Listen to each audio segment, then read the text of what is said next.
Hello everyone. So carrying on from my previous video, the boomer shooter type thing, I'm going to show how I create my pickup system with the ability for the pickup to like hover and then rotate if that's something you want. So I'm actually going to create a new folder and we're going to call it pickups. I'm going to create a new blueprint class. It's going to be actor. I'm going to call it BP underscore pickup base. In here, I'm going to add a static mesh. I'm going to also add a box collision. The static mesh we will set to no collision. And we will add, let's just pick this cone.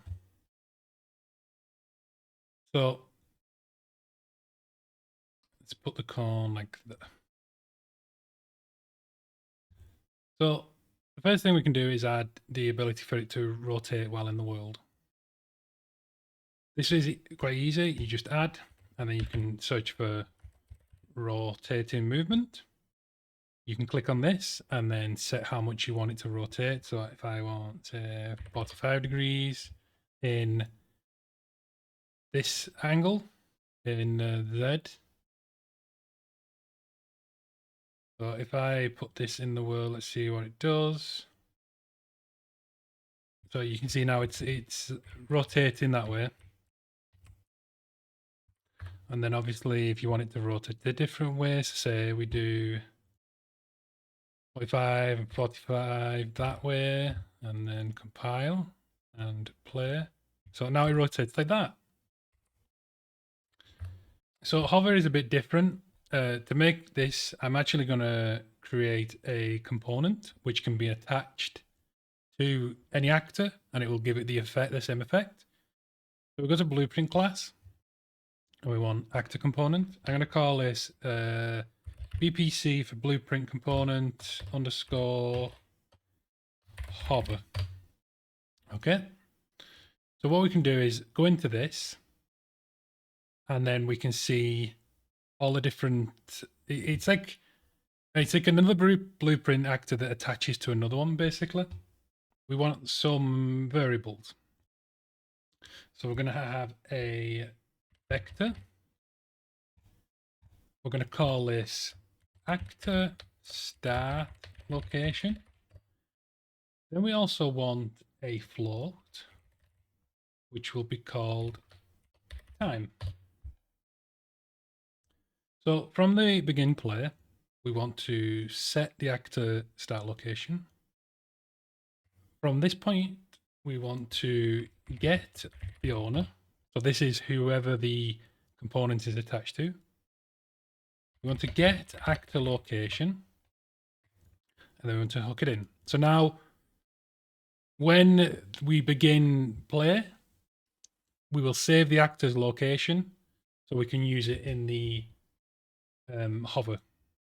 So on event tick, we want to actually set the time.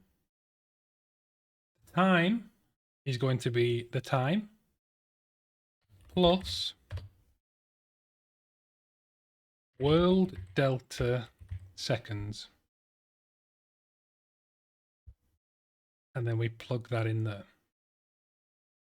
The next, we're going to actually do a multiply. This will be, I'll put a comment, this will be the hover speed, like how quick it goes up and down. This is how you can change it here. From this, we're going to type sin, and we want the radians version. We're going to then multiply this by a value. So the value for this one will be the height, the hover height. So how far it will go up and down. For this example, I'm going to put 15. Next, we want to get the owner, like this. We want to pull off and set actor location. and then connect that to time. Right click new location and split. So we want to also now get actor location again. Get actor start location, sorry. And split this one. So for this, the X and the Y is going to be the original, like this. So move it there.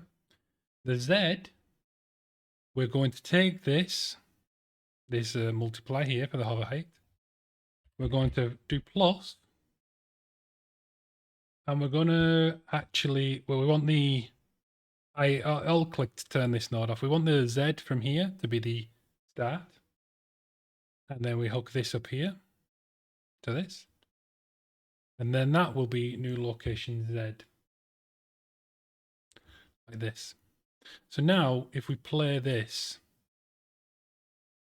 you can see the object is going up and down slightly.